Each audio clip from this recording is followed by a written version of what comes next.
Not even 1 week after the massive Overwatch 2 scandal, where we all learned that not only the PvE that we were promised with the hero talent trees and the skill trees was canceled, without them telling us, knowing for months and months and months after Overwatch 2's launch that it wasn't going to be coming, Activision Blizzard has found themselves in another kind of cash grab, choke out the community scandal, where they are actively shutting down modded Call of Duty projects that allow for players to safely play the original Call of Duties that we all loved so much from the golden era of gaming.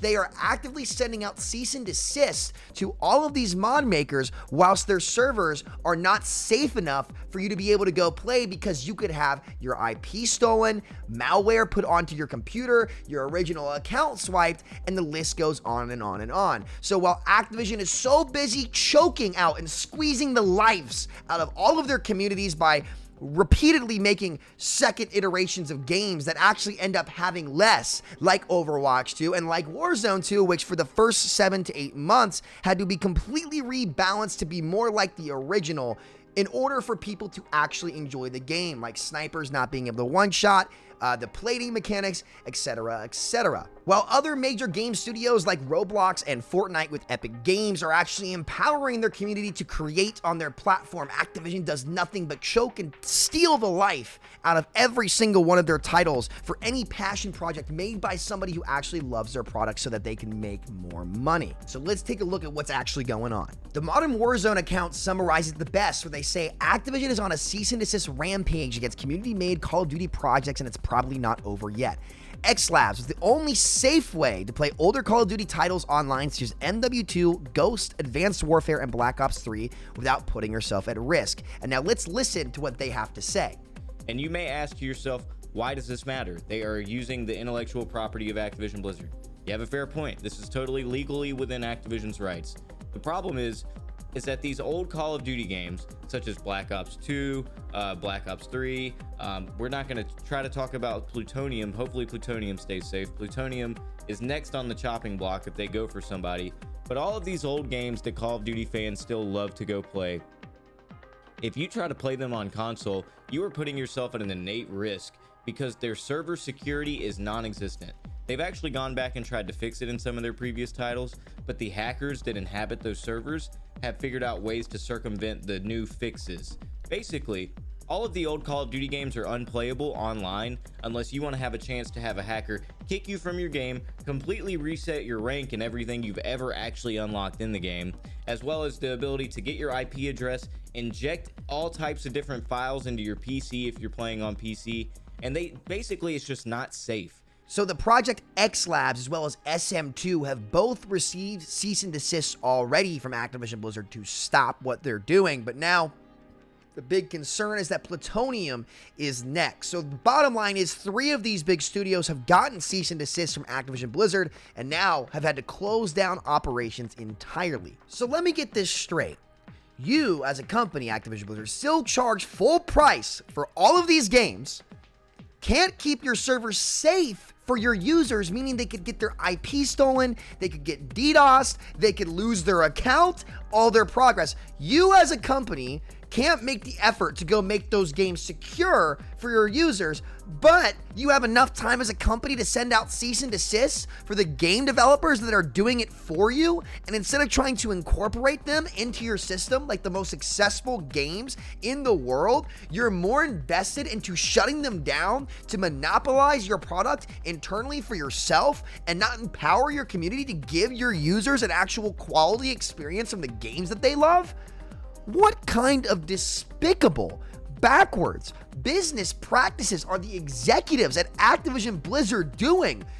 This, on top of the lies that you continuously spout to manipulate the marketplace, to buy your products, to make new games that are reskins of the old ones and charge enormous and egregious amounts of money on them, just to inevitably end up walking back a lot of those decisions like you ended up doing in Warzone.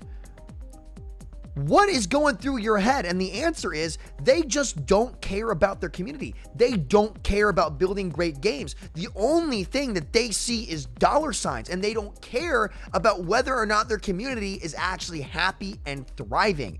And this, in my opinion, solidifies them as the single worst, most manipulative, evil company in the history of gaming. My guess is the reason why they're actually trying to do this is to just force people onto Modern Warfare 2, their new $70 Call of Duty that I made the mistake of pre-ordering, because it is just a downgrade from what MW 2019 was, which I think was the last good Call of Duty to come out, but now we're getting into a more subjective territory. But the reason why all of these titles are being shut down is because they are trying to force them onto the new product just so they can milk more and more money out of the community.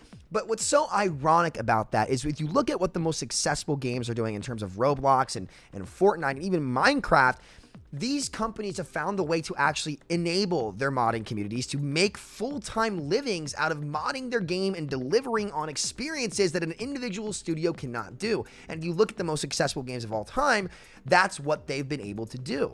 They allow modders and individual developers to come in and expand upon the foundation they built that attracted tens, maybe even hundreds of millions of players in the case of a game like Roblox and Minecraft and even Fortnite, to enjoy an experience that just goes beyond what the original studio was able to deliver, because those studios have figured out how to empower their community and build off their amazing products in ways that they were never able to do, whilst rewarding these developers in a win-win scenario where the players get more content, developers can make a living off of their game, and the original studio not only makes more money but has a higher quality product because of that.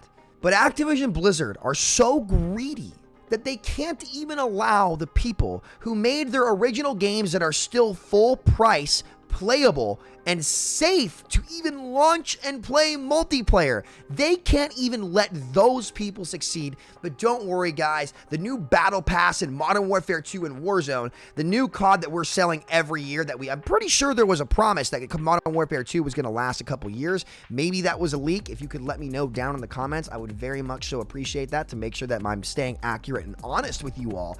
But this just goes to show you how despicable this company is. And this really leaves us with only one solution as consumers, and that's to stop buying their product. Listen, I'm all for capitalism. I think capitalism makes the industry more competitive and allows for more titles to come out that don't screw over the player. But what Activision is doing is not capitalism, because they're not supplying a new and better product. They're actually downsizing the product, marketing it as a new one. Oh, where would they have done that? Oh, Overwatch 2.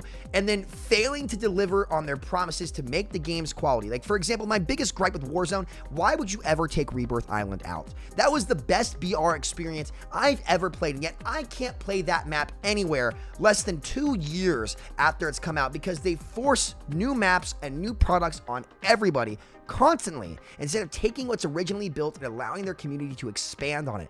This is why they're the most evil company in modern day gaming, and to be frank with you, they shouldn't be allowed to exist in the way that they are now, because the consumer should start to boycott and look for other options that actually enable and empower their community, rather than just continue to strangle and chokehold them for money. So that's my Activision Blizzard rant. This is the new Activision Blizzard Scandal coming out this week, where, again, it just shows their true nature. They don't care about you. They never will.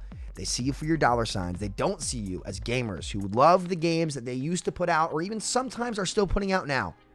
They just want to enjoy the games for what they are and be a competitive player. So thank you so much for watching. Be sure to click on screen, check out my aim assist rant, where I talk about my opinions on crossplay and whether or not it actually ended up working. So thank you so much for watching. I will see you guys next time.